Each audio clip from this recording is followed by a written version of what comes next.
One of the most stereotypical roles in media is a father figure that is absent-minded of their own family affairs, as well as demonstrating overall low intelligence to the point where they're often the butt of every joke.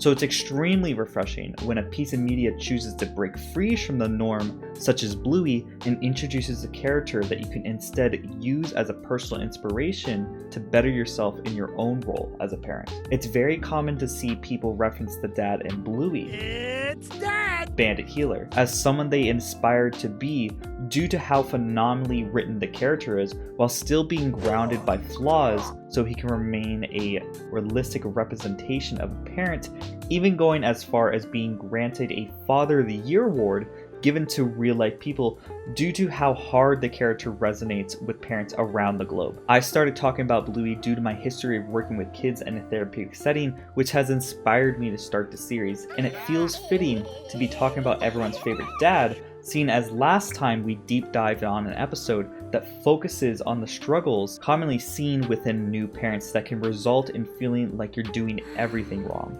However, Bandit is not a character parents can only resonate with, seen as fans of the show from all walks of life will often state that Bandit is one of the best characters in the entire show, and some fans even say that the show inspired them to become parents because of the amazing examples of gentle parenting showcased in Bluey. There is something extremely appealing about the character that pulls every walk of life towards him. But before we get into the gravy and biscuits of the video, don't forget to like, comment, subscribe. You have no idea how much helps me out to get these videos out to more fans like you. And let's explain everything that causes so many people to say Bandit is the best dad in media. If I'm talking to a grown-up and you want me, you just come up and put your hand on my arm. I won't always be there to protect you, so you'll have to look after yourselves. But I'm going to do whatever I can now to help you. Why do heroes want to go on quests anyway? They seem dangerous. Bye, Dad. Well, they usually don't, remember? But that's what makes them heroes. They go anyway. I promise I'll always love you.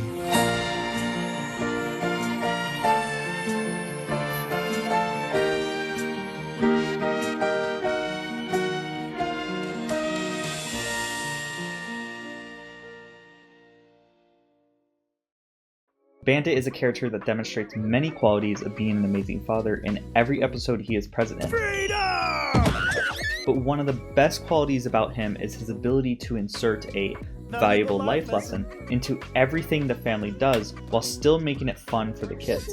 He can often be seen trying to change small parts of the situation to lean the kids into learning for themselves, or even completely hijacking what the kids wanted to do, like in the episode of Daddy Robot, where he was originally tasked to tidy up the room as their robot servant, Daddy Robot, due to Bluey and Vigo not wanting to clean, but instead, he takes what Bluey says literally. Daddy Robot, we never want to tidy the playroom ever again. Seeing as he's role-playing a robot, he decides to find the most logical solution by instead getting rid of the kids. You two are the reason playroom is always untidy. Throughout this process, he can be examined continually making the kids laugh while staying completely immersed in his role. But as mentioned before, as we inch closer to the climax of the episode, his two daughters are given opportunities to tell the truth on why he is malfunctioning. Why was Daddy Robot throwing you in the wheelie bin? To essentially help them learn the valuable life lesson he is trying to teach. This eventually leads to the kids having to shut down Bandit by pressing his nose, where he cleverly inserts parting words to his wife Chili, Having only just known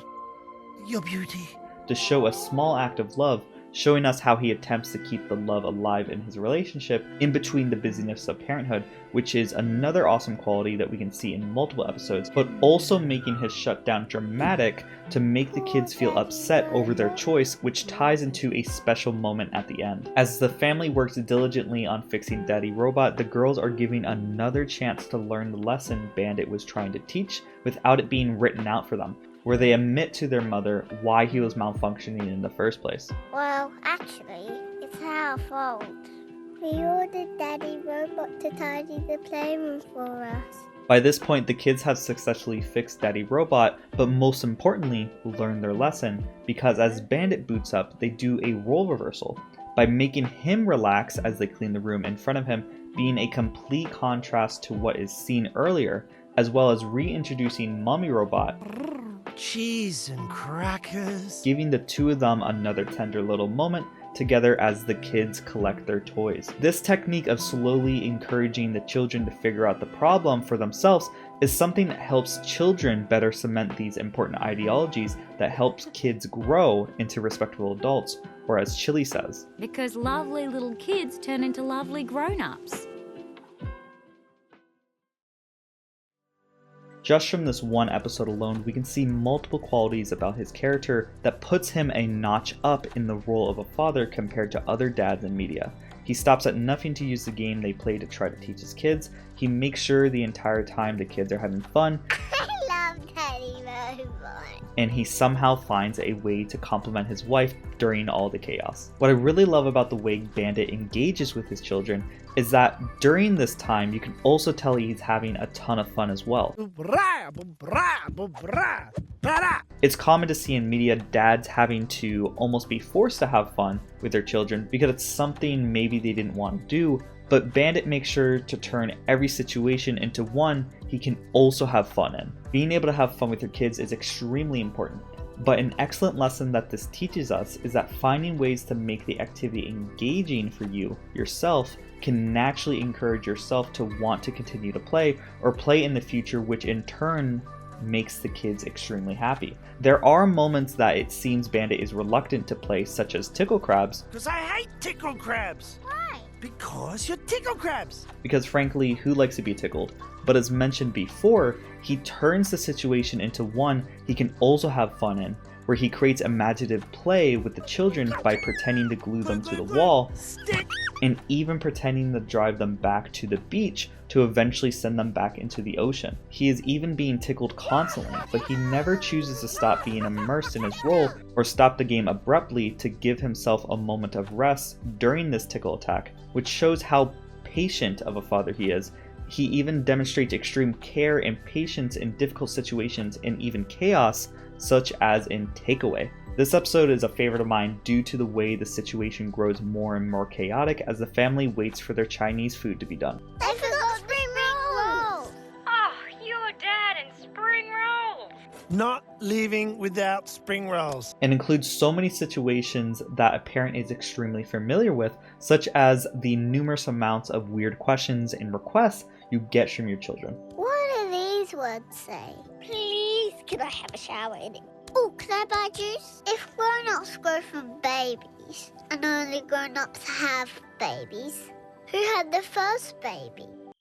And not to mention the amazing score you can hear in the episode, where it slowly transitions to a fast-paced tempo, matching the air of chaos that can be seen on screen. And it really starts to ramp up once Bingo tries the spicy food Bandit ordered, and she spits it all over him. At this point, he frankly should be at his wit's end. However, he remains relatively calm and still properly cares for the girls as the food is spilled all over the floor, has to find the nearest bathroom for his 4-year-old daughter. Oh man. Crows come in to start eating the food, Get out of here. and Bluey is screaming because she's worried about what will happen if the tap never turns off.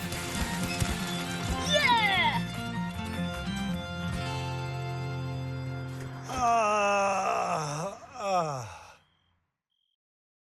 Now, as all good written characters are, Bandit is grounded by reality as well, in which he has flaws of his own. Duck cake. I've stated this a long time ago, but I'll say it again. Flaws are not an inherently bad thing, but it's important to have characters with it because otherwise it can make a character seem perfect, Did I make that a little too fun? which frankly isn't realistic. One trait that we learn about Bandit in the episode Fairy Tale is his past of being a bit of a, Made you lucky, Daddy Chuck. Ha ha! Suffer! well, a cheeky child to his younger brother Stripe. Now, by the end of that episode, this is resolved, but we can still observe small moments of this trait bleed through during certain episodes. Really, Bandit? But most notably in the episode Squash, where he refuses to let Stripe win a game, even though it would probably make his day. Can you please let Uncle Stripe win the next squash? Nope. Interestingly enough, we can actually see Bluey, the oldest daughter, inherit this quality in the episode Teasing, where it starts by Bluey teasing her little sister Bingo with her toothbrush in a similar fashion to how Bandit would tease his little brother. Nice stack! Now, the Americans that are watching might be confused since this is actually an episode the American audience does not have access to. Unless, of course, you have a VPN to bypass location-based restrictions, which is why I'm happy to say this video was sponsored by Atlas VPN. The streaming website that I use to watch these exclusive Bluey episodes is ABC, and once you have the VPN active, you can easily go onto the website, type in Bluey, and find any episode that the American crowd does not have access to. Now, Atlas VPN is able to stop ads and malware. You can save some coin while shopping online. It protects unlimited amount of devices, and besides it keeping your Google searches private, this is the best VPN deal on the market. This is going to be extremely useful in the near future for anybody who also wishes to watch the new Bluey episodes coming out this Sunday. I know I'll be watching these episodes as soon as possible because I'm the type of person who always wants to be up to date, so consider using my link in the comments or description to get this limited time offer of only $1.83 per month plus 3 extra months for free with a 30-day money-back guarantee. As briefly mentioned before, Bandit has these periods where his competitiveness can overcome the situation, causing another person in the party to become upset, like Uncle Stripe in Squash, but another example of this is an obstacle course, where he goes all out on the race and dominates the competition due to his superior athletic ability as an adult. This eventually leads to Bluey rigging the course, Hey, what? so it creates an unfair advantage for herself so she can win the next race. However, Bandit afterwards sarcastically congratulates Bluey on the win, which encourages Bluey to win on her own ability, which was something Bandit was trying to teach her earlier through a game of Snap. Because you'll give up trying to get better. Once Bluey recognizes the win will taste so much sweeter if she won fair and square, they basically have a cute little training montage to teach Bluey better ways to traverse the course to have a better chance at winning. Once the final race begins, Bluey is in the lead the entire time, and even near the end when it's neck and neck, Bluey appears to be close to victory until this happens. Hey! What was that? You get 0. Bandit's competitive nature gets the best of him and he resorts to cheating to achieve the victory. Did I? Of course, at the end of the episode, Bandit gets a taste of his own medicine Biscuits. by playing a game only Bluey is good at. There are some people in the fandom that look at this episode and try to call Bandit a bad father because of it, You're a baddie. and Bandit is seen even feeling a little bit bad about his mistake here. And we have about 100 different episodes to show how good of a father he is. It's just in situations like this, he can get a bit carried away, which is something I highly relate to as a competitive person myself. So far, we've explored Bandit's numerous qualities, such as being funny, friendly, competitive, a good teacher, and immersive, but we haven't quite touched on his ability to be an extremely affectionate father. Of course, everything I've shown can be taken as being affectionate. However, what I really want to dive into next is the small moments he finds in between everything he does already to allow himself to be emotional to his children, which always hits extremely hard. I promise I'll always love you.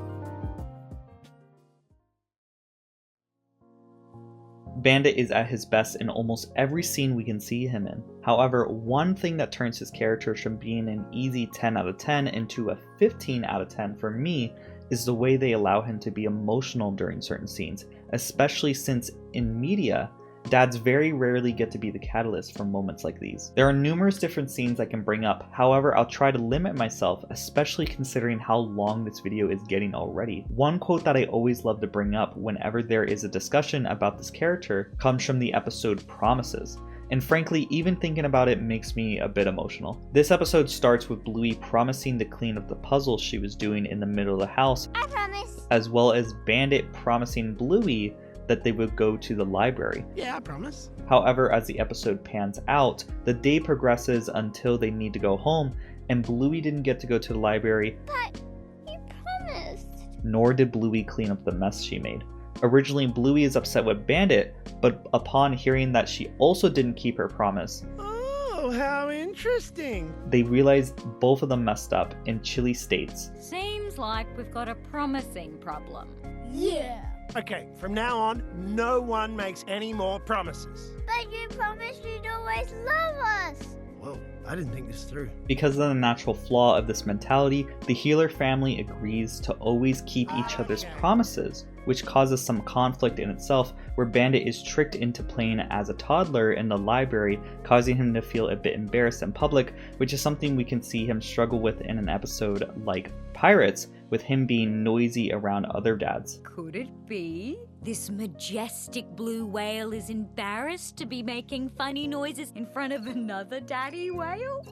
However, always committing to the bit, he overcomes this by the end of the Pirates episode, allowing himself to be a loud daddy whale in public, and even plays around for the children's sake as toddlers in the library. Here you go, young man. Read to me. Oh, Seeking revenge, he also uses promises to trick someone by getting Bluey to carry his heavy literature out of the library.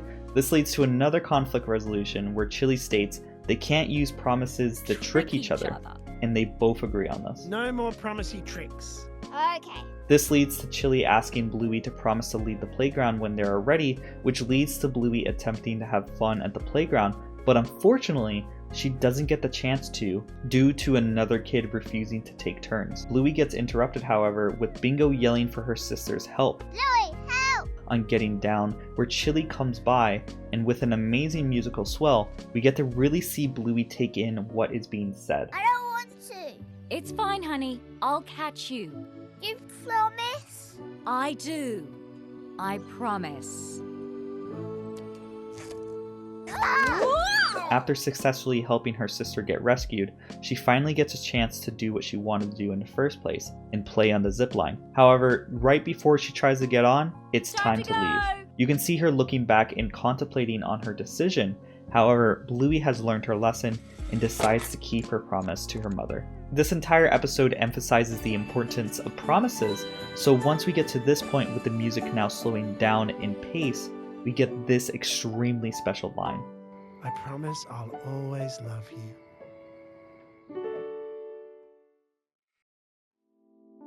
Now, if you're a sucker for emotional scenes like me and you want to see more examples of this for Bandit, I highly recommend watching Duck Cake, Thanks, Bluey. Curry I Quest, don't want you to leave.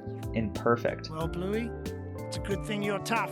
There are more, but those are the ones that popped up in my head immediately, and I'm going to be completely frank, I could talk about the amazing character of Bandit for hours, especially since there is hours upon hours of content to watch for the show, and just about every episode has Bandit being amazing. I've said this before and I'll say it again, clips and explanations are not enough to fully experience the magic of the show. If you want to truly experience this, you're going to have to actually watch the show itself. I'm hoping at this point everyone can understand why Bandit is commonly referenced to be the best dad in all of media. You're the best dad in the world! And please join me in the future as we discuss why Chili is also considered to be the best mom in media. So don't forget to hit subscribe so you don't miss it when I post it or any future video.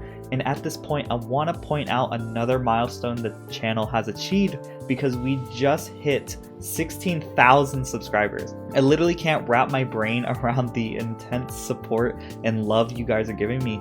Sometimes I'll be sitting and feeling like this can't be real, but amazingly, we got another piece of art that someone made for me to celebrate this milestone. The artist kitten made this just a day after I reached 16K, so I'm feeling blown away that you buddies keep making these incredible pieces of art to celebrate the channel's growth. I'm a big fan of all the letters being balloons and just the background and pose in general. Please consider checking out Kitten on Twitter. She has lots of cool art on there, so make sure to click the link on the top right. And I just want to say thank you once again to everyone supporting me through this journey. It feels like an honor to be given the chance to be a part of this overwhelmingly positive community, so I deeply appreciate you all. This time around we have just one art piece to show, and it's from the ever-talented soft-served Shiba with a drawing of Bentendo's OC, which is another fantastic Bluey content creator on the platform, practicing his puppet skills akin to the puppets that are seen in Bluey's Big Play. He did an excellent job at capturing their likeness while still matching the show's art style, so make sure to check out his Twitter as well, since he's always drawing something awesome. If you'd also like to showcase your art on my next video, please consider sending me a DM through my Twitter link here, and thank you to everyone who's making me feel blessed by encouraging me to keep making these videos, especially the members who support me as little as $5 a month. Thanks, buddy! to help me eventually become full-time, which are Clairvoyant, Rick Iglesias, Cameron, and Zach. And don't forget to use the link down below for the limited time offer for Atlas VPN so you can watch all the new Bluey episodes coming out soon. And as always, don't forget to like, comment, subscribe, and I hope y'all have a great day. Bye-bye. And the last shall be first to immerse in a pass out heat, facing him out with a moxie melt till he woke up drowning in tchotchke hell. War in a cave with a torch on a wall, then a window arrangement of porcelain dolls.